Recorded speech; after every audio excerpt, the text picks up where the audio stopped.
Hello and welcome to another episode of Sports and Songs podcast. Today is March 13th. Unlucky 13 here, Andy. Monday the 13th. We're on season 4, episode number 18. Tonight's a sports episode only. We got lots to cover. We're coming in the midway point of March, the middle of March here. March Madness. State high school sports are ending rapidly, and things are moving along. Selection Sunday was last night. NCAA men's brackets, NCAA women's, and NIT brackets too. And the NIT brackets all announced. So only people playing college basketball right now are those in the NIT or the NCAA. One thing about that is here's something you don't hear every year. Not only did the defending champion in NCAA men's not make it, North Carolina, they refused the NIT bid. They turned it down. So the defending champ ain't playing postseason ball. They're done. And keep in mind for the newer listeners that those bids are still just invitationals. You can always say no thanks. That's why it's called the National Invitational Tournament. So an invite, and you just get the bid. You accept it or 68 in the main tournament, and they got what, 64 in the NIT also? It could be. So you got 130 squads, and there's still tons of schools open. So there's a lot of below 500 teams in the NIT, so it should be interesting. Now, we also had the sad news of the passing of Bud Grant this weekend.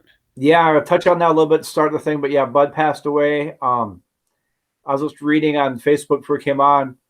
Friend of the show, Tommy Kramer and Buddy Baker, Channel 9 was at their house recording some stuff to put on tonight too. We've put on our social media. Just by dumb luck, Tommy Kramer was having his big birthday celebration that same weekend. And some guys made some nice tributes down there. We've shared that on social media too. So well, it looks like, according to Buddy, that the photo he took of Bud Grant may be the last photo. That was one of the last photos of Bud. Yeah.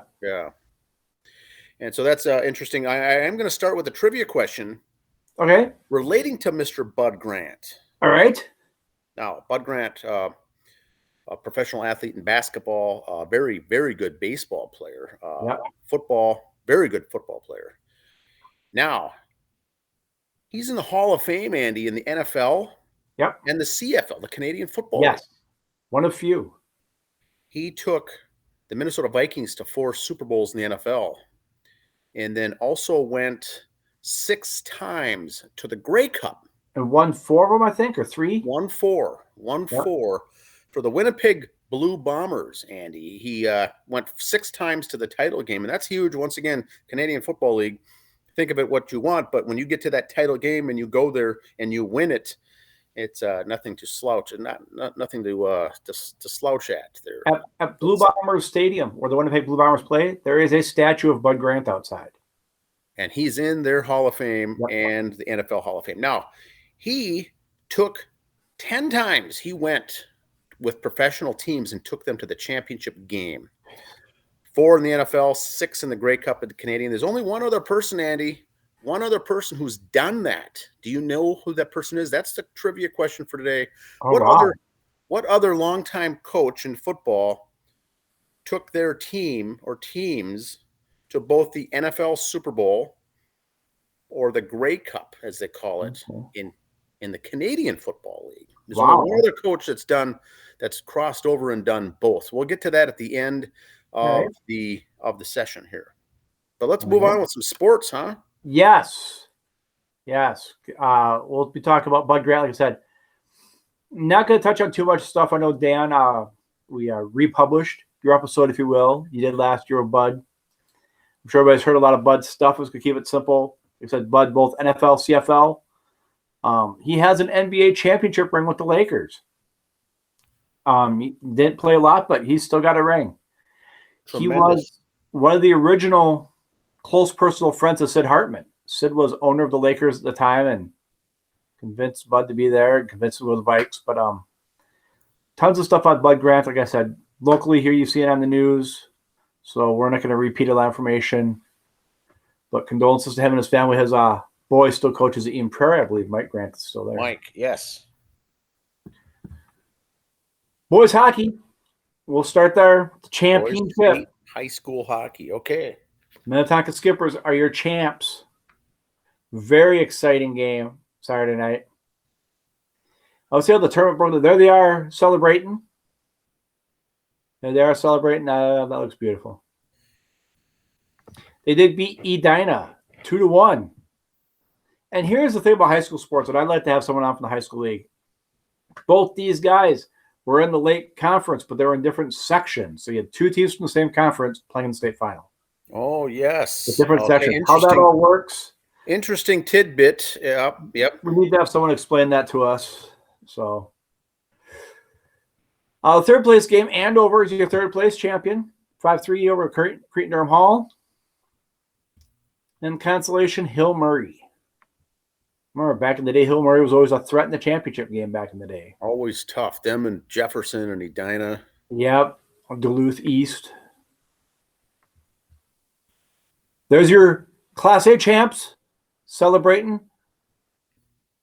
Matamidi over Warroad, 3-1 in a 6-5 final. Wow. Hermantown's your third place champ over Orono, 2-0. And the consolation is St. Cloud Cathedral. They went on to take the consolation championship. Now, we always talk about the hockey here. Hey, I saw that. Yes. This kid, congrats to him for being outside the box. He skates up on the little thing with his stick, says, "Hey, Sarah, prom." Sarah was in the crowd. Obviously, she had no idea this was coming. She had to borrow a stick from somebody, and they have a little photo booth off to the side that she had to write yes on it with a picture of a stick to reply back to him. That's awesome. There he is, live on the air doing his thing. And there's her reply. She had to get a borrowed stick. Now, I'm not one to talk.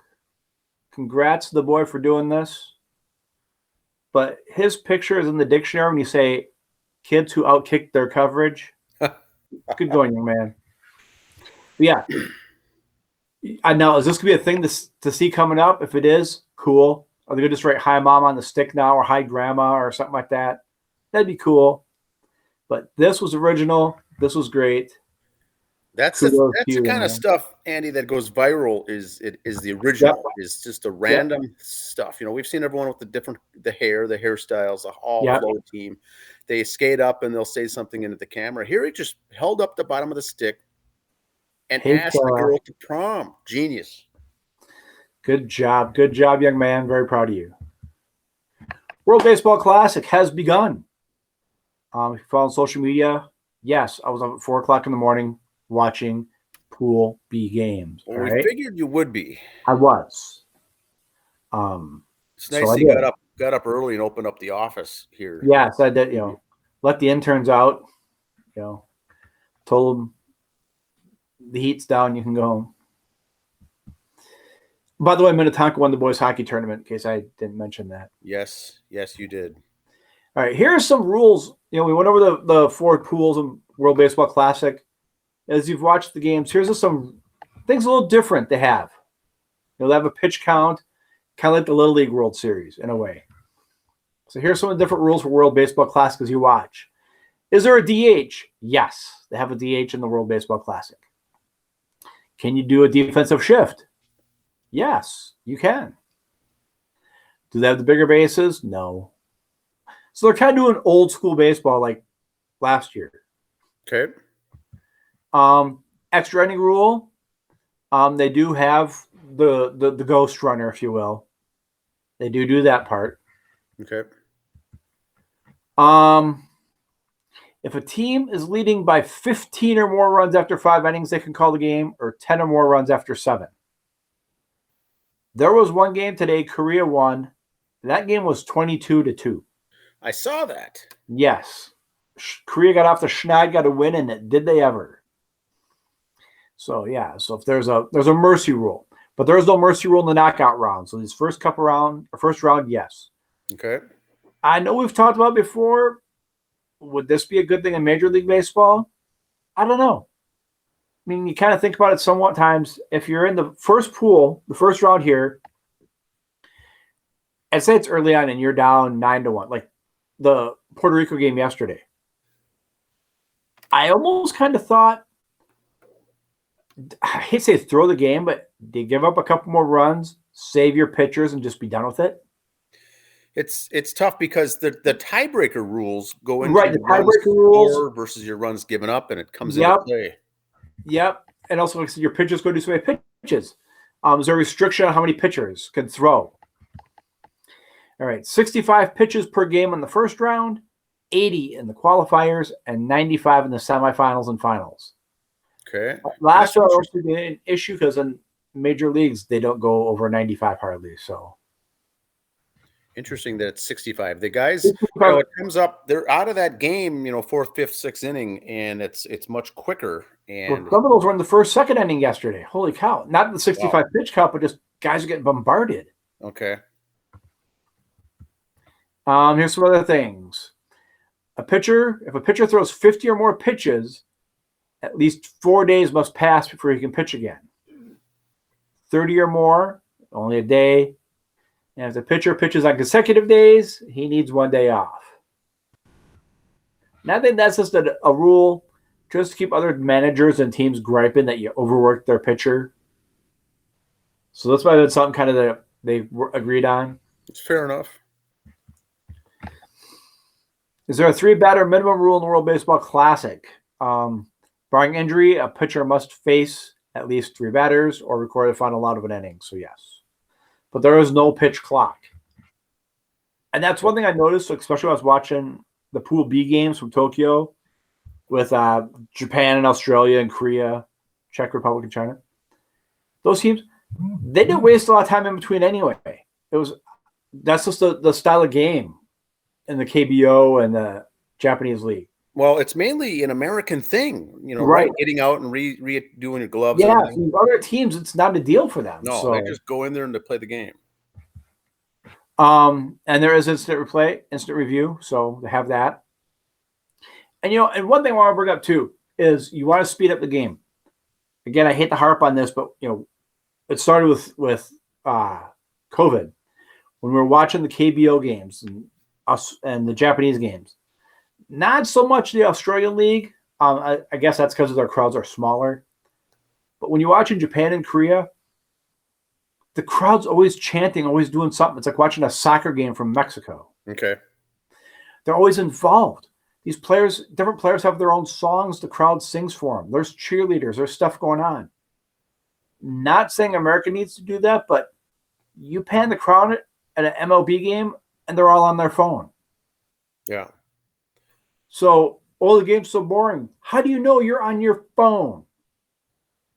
Right, that's kind of a soapbox thing I'll lay off. Kind of, but that makes sense. The tiebreaker. Okay. Oh boy, this is worse than hockey or basketball tiebreakers. 2 teams because it's the top 2 out of 5 in each pool advance. Okay. 2 teams with the best winning percentage in each pool advance to the knockout rounds. In the event of a tie, here we go. Head-to-head record. Then it's basically like a ERA, team ERA in a way. Lowest quote of runs allowed divided by number of defensive outs. Basically team ERA. Then 4th is highest batting average in games between the tied teams. And 6th was drawing of lots. Now, if you look at Pool A that was in Taiwan, Cuba, Italy, Netherlands, Panama, and Chinese Taipei all had 2-2 records. Every team tied for first place or last place, so they had to get into the tiebreakers. Yeah, so they went through all these, and which one it was to do it, don't ask. Here's their records there. Don't ask what the qualifiers were. I tried to figure it out.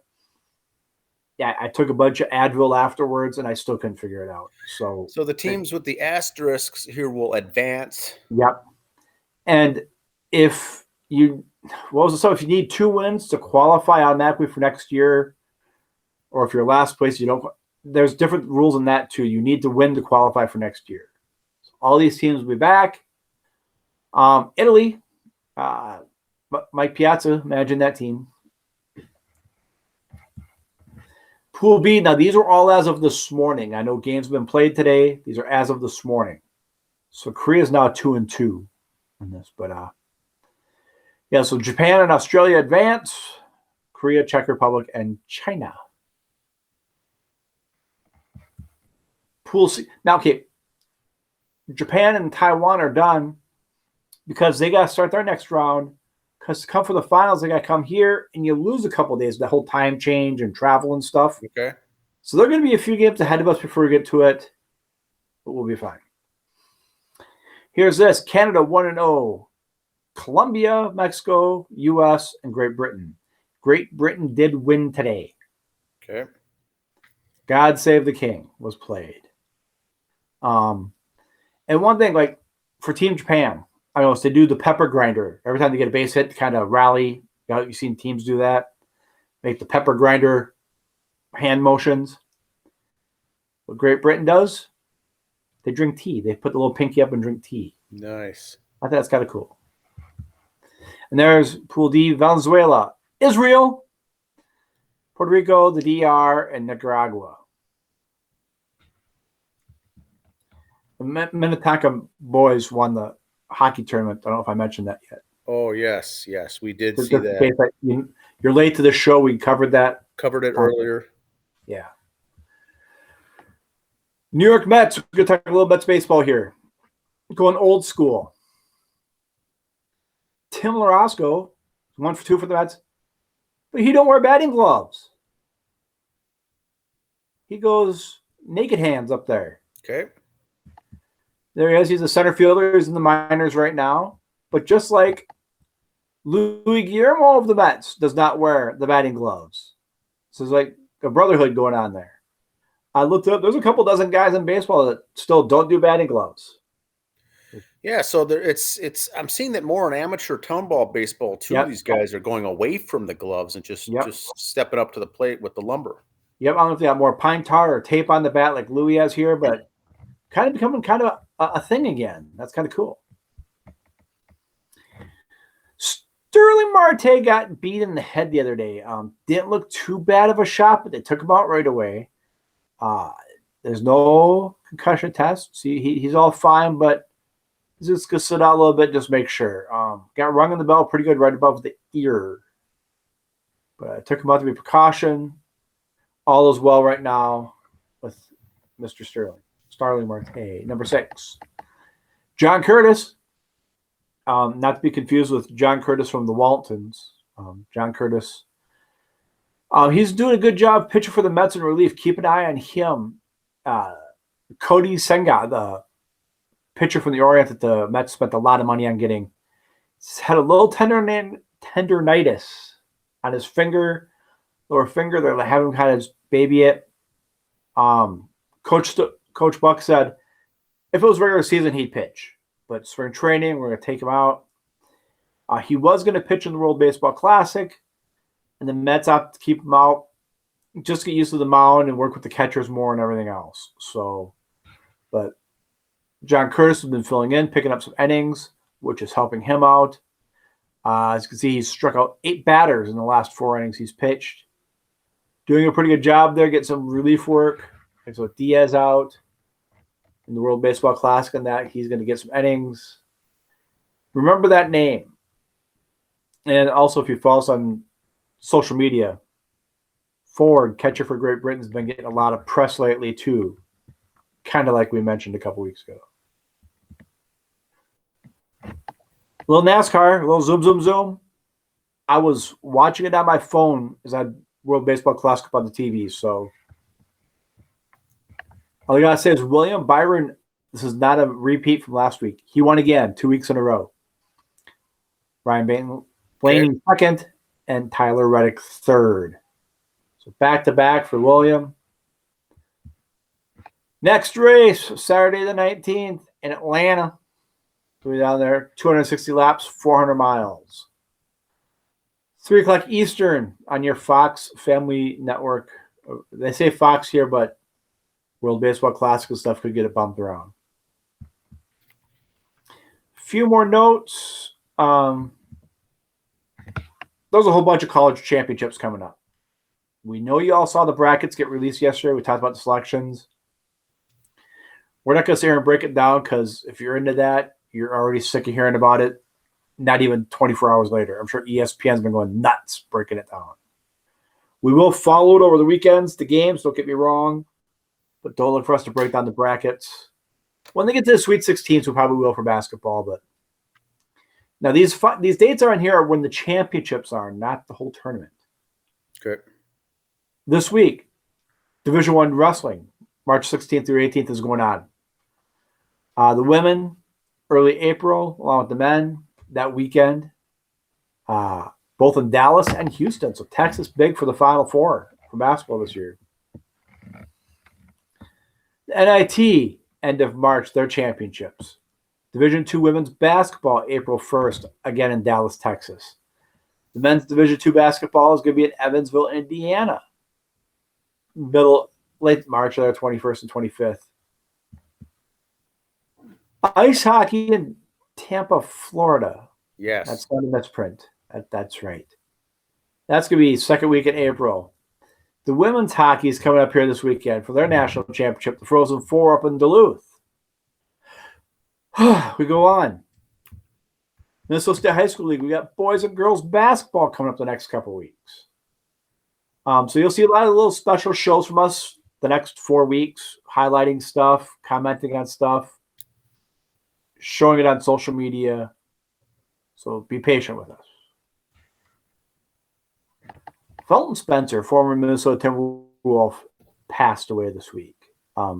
Played Louisville for college, you can see there. Played for the Timberwolves, who went on to play Utah. And he's actually a trivia question answer for the Orlando Magic. He was the starting center the first season after they traded Shaquille O'Neal. He kind of replaced Shaquille O'Neal. Oh, really? Okay, good trivia answer for Felton Spencer is the answer to that question. Yeah. No cause of death, but he was still looked in good shape. The last few pictures I saw of him. Louisville had a very good career down there. Very good college player. Said high round draft pick NBA for the Wolves. Utah, Orlando, and I think he had stopped somewhere else. Helped lead Utah to the conference finals a couple times. So very good player. Sad news for Spencer, but you know what, Dan? I'm not going to end our show on a sad note. No. Minnetonka boys won the hockey tournament. There they are. There's the champ. Over Edina. There's the little bald guy in the front there. That's Sean Goldsworthy. Bill Goldsworthy's kid is the coach. Okay. So congrats, Coach Goldsworthy and the team. Go Skippers. The Skippers. Over the Cake Eaters. Skippers are victorious. Yes. That's what I got, sir. Well, I've got one thing on basketball. Yeah. Local basketball. Girls State has been determined. The brackets are going to be out. Tournament going on. High school girls basketball is very big. Minnesota's a big state for girls basketball with the talent coming out here. Yeah. Last year, we really followed a lot. We followed a lot of the Lehigh. Now, check this out. I did the summary. The season's over. There you go. Lehigh basketball season's over. This particular season, here are the 6 players on the roster for Lehigh, which is out in Pennsylvania. Look at the points and rebounds, Andy. Is that the Minnesota All-Star team? Oh, no, wait. Look at that. They have 13 on the roster, 6 all from Minnesota. So I've listed here where they went to high school in Minnesota. All were very good. They were either Ms. Basketball runner-up or in the nominations. Lakeville South, Egan, St. Michael, Albertville, Cretin-Durham Hall. Franny Hottinger there on the top did lead the team with 630 points, 295 rebounds. And if you add up the 6, including Kaylee Van Epps, sophomore from Chaska, Kaylee Van Epps, 106 points, 60 rebounds on the season as a sophomore. They totaled 1,600 points as a group, those 6 of those individuals. Jeez. Versus the team points, 73% of the scoring came from Minnesota natives for the Lehigh squad. 60% of the rebounds came from Minnesota natives. So we see 2 seniors there that are leaving. They finished their Patriot League tournament. Losing did not go to the NIT or the NCAA, so their season's done this year. But I think they always have 4 to 6 players from Minnesota on that Lehigh women's team. Now, speaking of Chaska, Brad Hand, former pitcher, Chaska. Yes. former pitcher, did get signed 1 year Colorado Rockies, 1 year deal. And so Brad Hand will be back this year on the mound again. Some thought maybe a little come back to Minnesota here. You never know. You never know yet, but I wonder. Stretch. We'll see here how that goes. Now, so we got the basketball, we've got the girls basketball, boys basketball, Major League spring training still in full swing, like you said. What I'm going to watch, Andy, is on the women's side of things. Brackets announced the Iowa Hawkeyes are the number 2 seed. Yes, they finished the season 26-6. They have Monica Sedano on the team. Yep. As their second leading scorer behind Caitlin Clark. They're the number 2 seed. They went 26-6. Very tough team. And they've got, I think it's Stanford in their bracket as well as the number 1 seed. But that'll be fun. They just got done winning the Big Ten tournament. Lots of points put up between those 2 players and the rest of the team. That'll be a fun one to watch too, whether you're filling out your brackets or just watching some Big Ten basketball. But tune in to the Iowa Hawkeyes for the female, the ladies, the women's team. Anything else that we can think of other than we got a trivia question. We forgot last week. We forgot the answer. One thing before you get onto that, we showed about the high school hockey kid with his little stick up with the, hey, Sarah, go to the prom with me. If you look at Channel 5's website, they did announce the all-hair team. Oh, okay. I didn't see it. Which brings me up to the next one, and we'll be putting up something on Twitter here coming up soon as a reminder for Town Ball guys. The all-flow team. We're looking for that. We want to see a picture before the season starts, at the end of the year, kind of see your growth. Or if you already have the flow going, great. So if you want to say, hey, I'll let mine grow out for the season, we'll get your name in the hat now and see those progression pictures. Yeah, we will put together the all flow team for that. Will be a Twitter only topic for us. We will not be putting that on Instagram or Facebook. It'll be Twitter only. So if you're interested in that, give us a follow there. Next week or 2, we'll be putting out qualifications for it. I'm sure Town Ball Tuesday will be helping us with that too. So yeah, he's very good with that. A lot of good nominees each year with that. We announce that usually following the week after Labor Day weekend. We'll probably put a little reminder out now if you want to decide to grow it out. Guys, get permission from the wife first. Make sure you don't have family pictures coming up and she won't let you do it or something. Yes. Don't want to get in trouble. You got to have that. So last week, the trivia question was Mike Tyson. And the question was, what round did he knock out his very first person in on his very first professional fight? We were remiss in mentioning the answer. It was the first round. Now, he was winning most of his bouts in the first round with knockouts back then anyway. But that was the answer to last week's trivia. This week is Bud Grant. Okay. Took 2. For those who missed the beginning of the episode, we're looking for coaches that have taken their teams, head coaches, that have taken their teams in the NFL to the Super Bowl. Doesn't matter if you win or lose. And those coaches in the CFL, the Canadian Football League, that have taken their teams to the Grey Cup, the Super Bowl. I got a couple of guesses. Bud Grant's one of them. Who's the other? There only is 2. And I'm thinking, okay, can I go back to the early years of the Super Bowl? Could it have been I'm going to go, was it Tom Landry? Maybe did he start in Canada before he came down to the Cowboys? Interesting. I don't know. He's not the answer. I'm not sure if he was in there or not, but he's not the answer. I'm kind of thinking it'd be someone in the early years because I can't think of anyone recently. It's a little bit later than that, but the answer is Marv Levy. Oh, Buffalo Bills took 4 Bills teams to the Super Bowl, lost them all, just like Bud in the Super Bowl. In a row. Marv did it 4 years in a row. 4 years in a row. But before he came to the Bills, he was a head coach in the Canadian Football League and took, I think, 3 teams to the Grey Cup, winning 2 of them. So that's a great trivia question. Marv Levy and Bud Grant are the only 2 men ever to take teams to the championship game in both leagues of football. And you look at Bud's numbers when he played up there. He played both sides of the ball.